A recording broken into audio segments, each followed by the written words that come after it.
Hey, I'm Noah. You're Adam. Thank you. And we are back with more DC Comics, the New 52. We're on week 2 of the New 52, and we're going to review 2 comics this time. I think it's week 3. Week 3. Well, it's the second. The first week was just Justice League. Yeah, I guess I wouldn't consider that a full Yeah. week.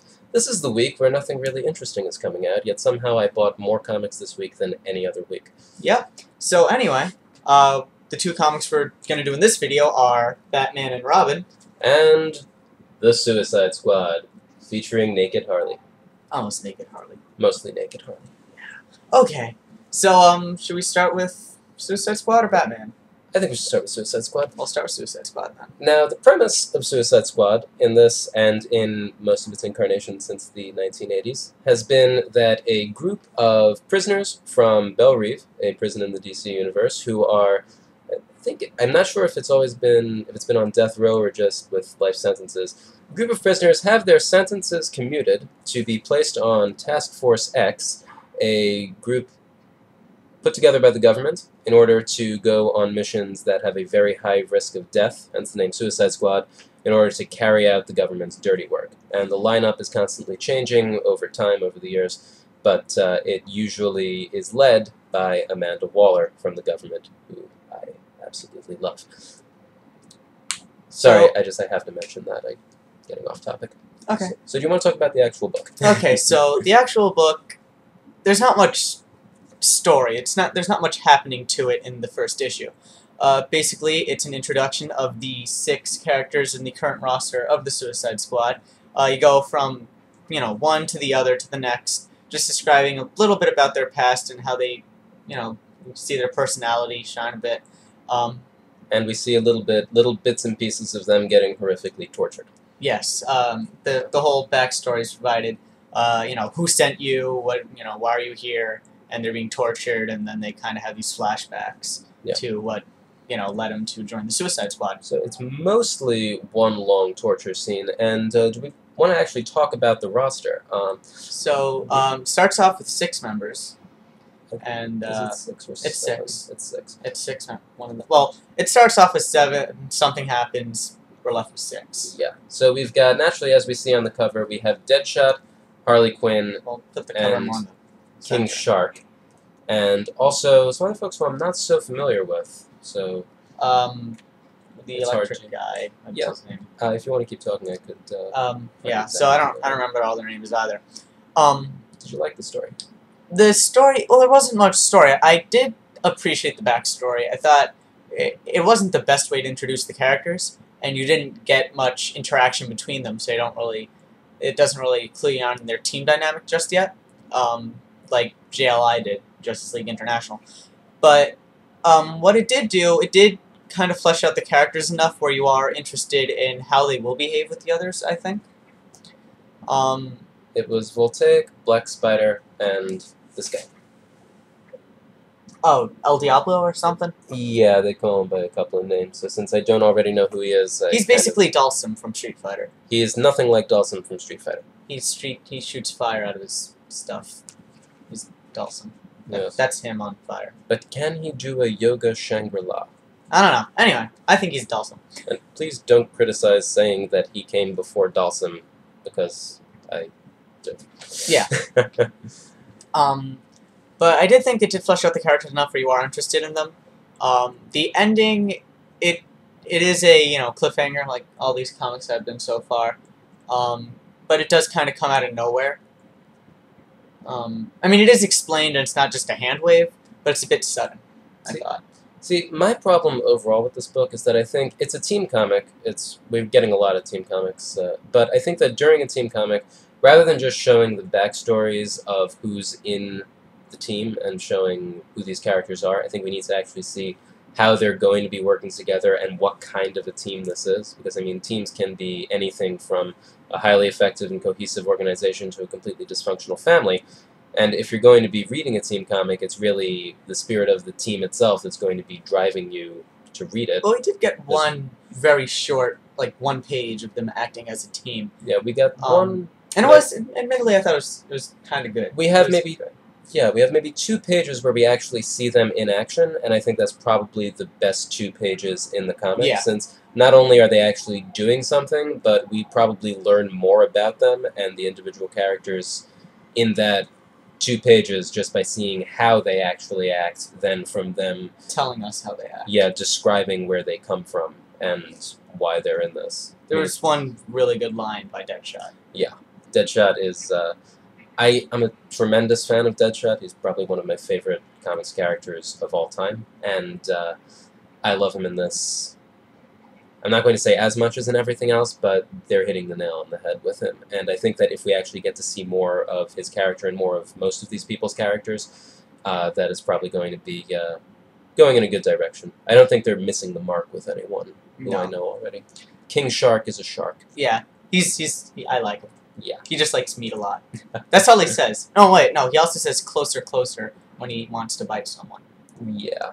But his vocabulary is 2 words deep. And do we want to talk about the artwork a bit? Yeah.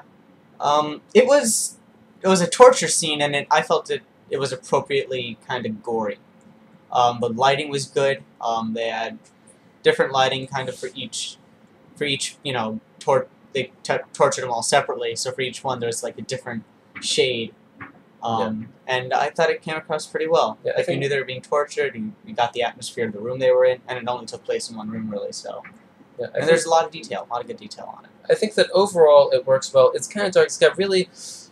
It's very heavy in terms of lines and shading. It's a lot of really heavy black lines that I think kind of focus on the dark, kind of the dark tones of the whole thing.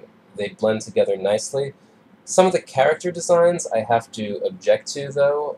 One of whom, this is supposed to be Deadshot right here.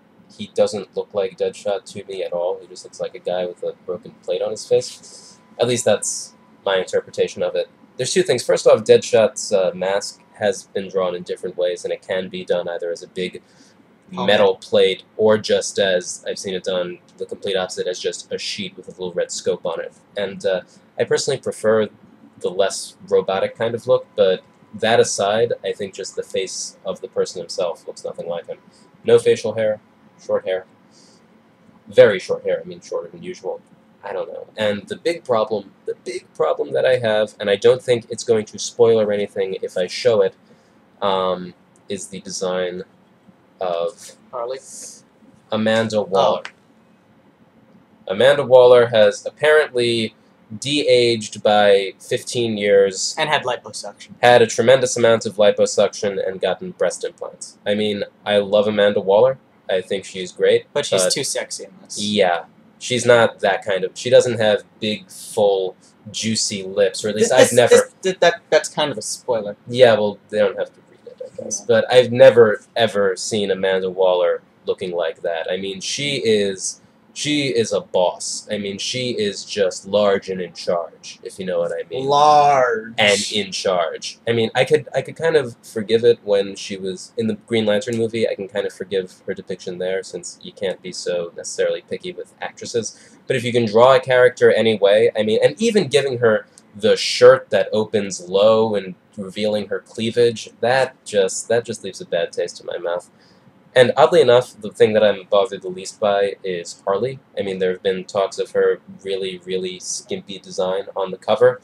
In the comic itself, you don't really get as much of that. It looks more like her actual costume in places. And in other places, it's Harley, so I could still picture her dressing like that, even like in the middle of the mountains in the snow, because she's crazy. Yeah, she's kind of off the wall.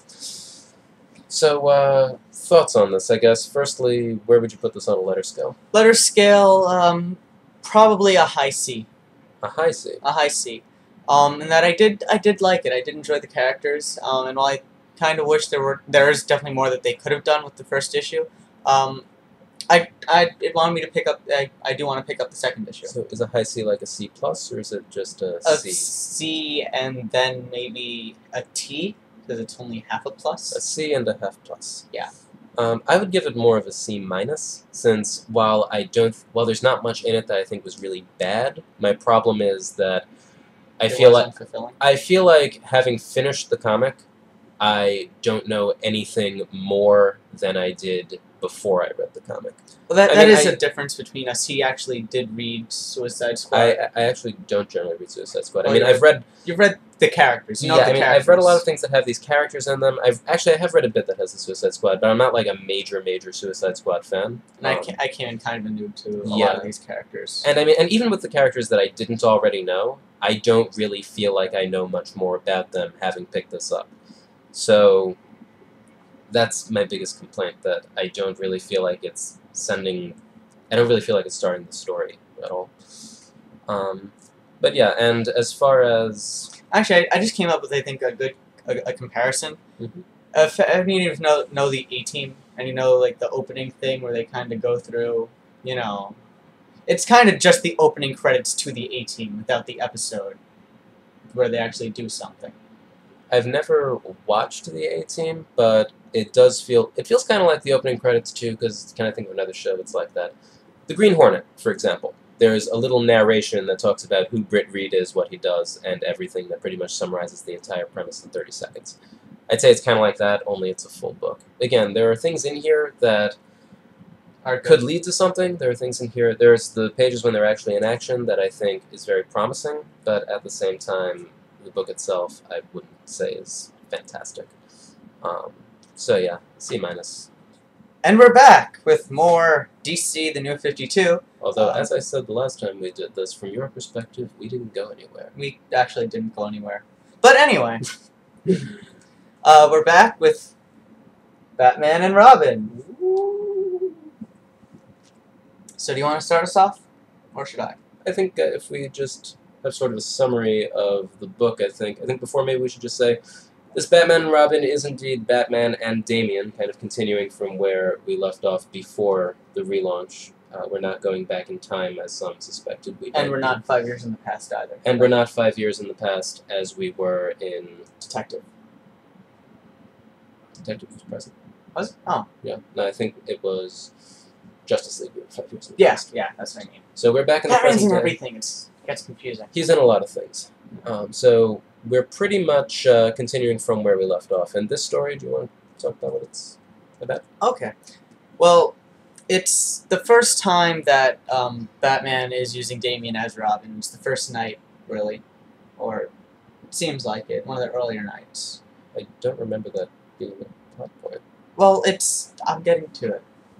And Batman's just kind of taking Robin to Crime Alley to kind of explain, you know, why Batman fights. And there's this scene, they go to Crime Alley, and Batman is like, this is where my parents died.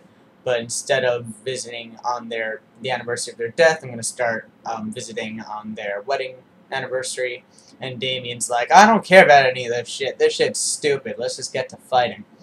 So then they do get to fighting. There's robbery. Stuff is stolen. Hazardous materials. Batman and Robin stop them. Then shit happens, and I don't want to be too spoilery, so for the sake of short summary. I don't really think there is anything to spoiler, to be honest, because the way that it resolves itself is kind of not in any way surprising or revealing anything. Because anything that continues into the next story, or that's going to be continuing from here on in terms of plot, is just part of a small, disconnected 3 pages at the beginning and then another 2 pages at the end. So it's more of a story that's self-contained, and then 2 more completely disconnected bits taking place in a different place, and I'm not sure about time, that we have no idea how they tie in to the rest of the book. Yeah, but it kind of, the parts in the beginning and the end, it's kind of like what the Mirror did in Batgirl, but less skillfully executed. I actually think with the Mirror character in Batgirl it's a bit different, because there he actually does appear at the end and meets Batgirl. Mm-hmm. So that kind of carries off into the story and becomes a major part of the story. Here it's like, we're in Moscow, then we're in Gotham, then we're in Moscow again, possibly, and something's happening. And they end. But we have no idea what it is. So it's, I would say, not even, I don't think it's tied in to the story at all. Well, it does have to do with the Batman of Russia. Yeah, so and the guy says, I'm coming after Bruce Wayne next, and then, well, then it ends. So really, it seems like a part of Batman Incorporated. It does. In this sense, I think we might have too many Batmen. We do have too many to Batman. Yeah. My thoughts on the book. I don't really like it. I mean, at all. I'm not going to say it's absolutely terrible, but my problem is the entire first half of it is essentially Bruce Wayne and Damian bickering. I'd say arguing, but it's not so much an exchange of different beliefs and values and ideas about how the world works and what is right and what we should value, which it has parts of, but it's more overall Batman talking about how his parents are dead and Damian saying he doesn't care. And it kind of goes back and forth on that note so much that we don't seem to get anywhere. Like it's trying to, or it at least starts to, set up who these characters are and what sort of values conflicts they're going to be having, which I'm assuming is going to be a central point of this series, since it seems to be what they're highlighting the most.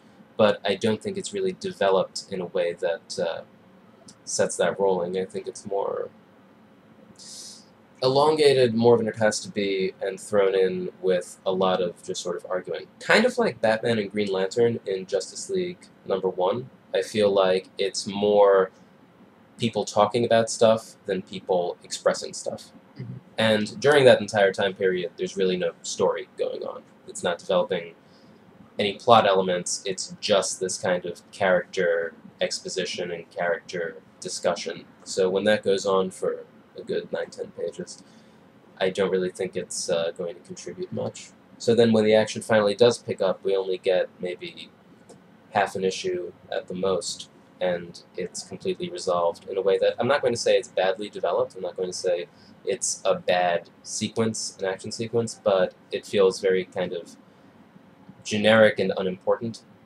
It's more about the conflicts between Damian and Batman when they're in action. It's further expounded upon, but I think that if we're going to be doing that, we could have more of that and see that more thoroughly and not have the repetition in the long conversation. That's the entire first half. Your thoughts? I liked it. I liked the comic. I think I might just appreciate bickering more. Especially father-son bickering. Just love that stuff. And I do kind of just, I don't know, it humors me, the idea of Batman being an actual biological father. And he is treating Damian more like a son than I think like the other Robins, where he did treat him more like partners. Yeah, I think at one point he actually says, "You're not my partner. Yeah. You're my son." Exactly. So I do like that aspect of, you know, Bruce Wayne being an actual dad. But I do agree, the action's just kind of nicely bottled up, not really going anywhere. But the whole comic really was just a Batman son comic.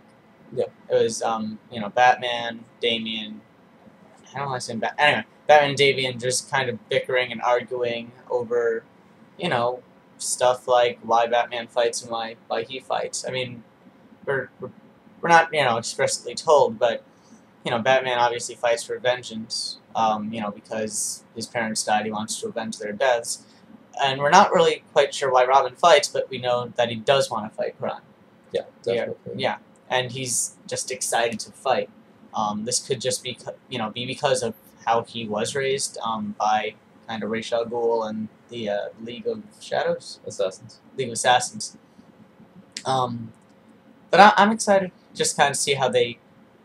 I think they do work as a... there is more team aspect than there was in Suicide Squad. I actually think that's a good point, that it develops... So we do see more, you know, working more as a team than we did see Suicide Squad. So I guess I just like that bit. I think this is really... And also Alfred. Alfred is hilarious. Alfred's great. He's great in everything.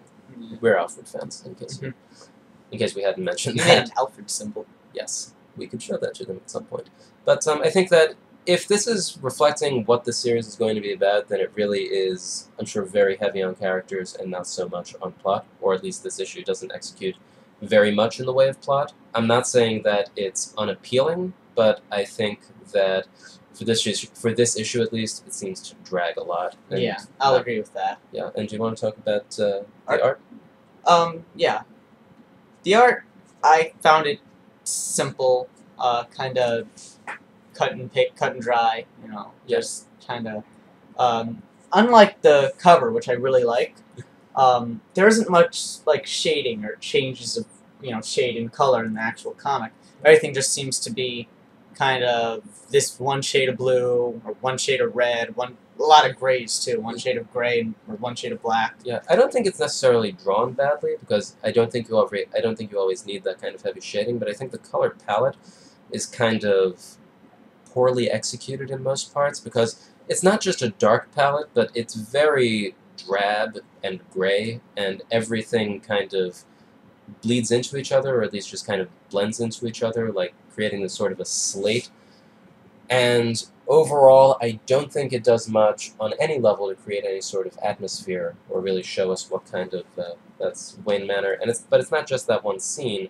It's as we move on in action, we get more things, but it's overall. I mean, that's not a good example. But overall, even when we get into, let's say, a dynamic fight scene. Yeah, a dynamic fight scene with more of these colors. It's the people and the background, like in that top panel. I mean, and Batman himself, they all kind of blend together. So I don't think that it really shows us much. It's very hard to see movement in all of this. Again, I don't think it's so much the drawing as it is the coloring.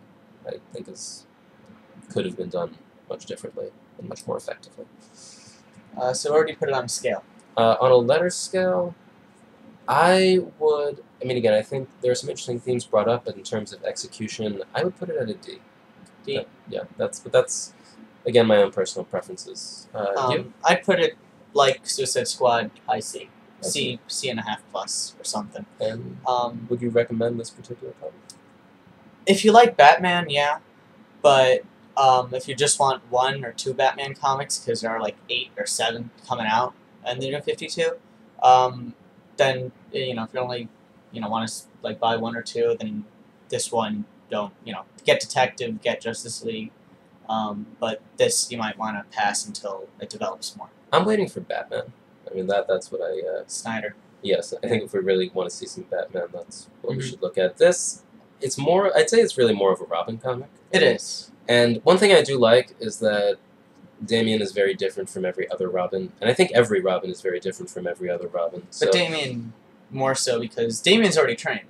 Yeah, that too. That's an element of it. And I think, just in terms of story, I think there's also Batman. I think he's afraid for Damian, but I think he's also kind of afraid of Damian because he knows what Damian's capable of, and he's kind of trying to... And how Damian was raised. Yeah, so he has to, I think, that is probably the most interesting thing in this comic, I'm just going to say, especially as we get toward the end.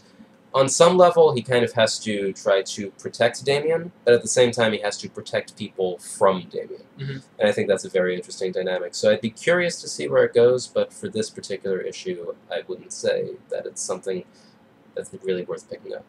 Okay. So that's the 2 comics for this video, and in the next one we'll be back with another 2 comics from New 52. Did we say Green Lantern and Deathstroke? Sounds good.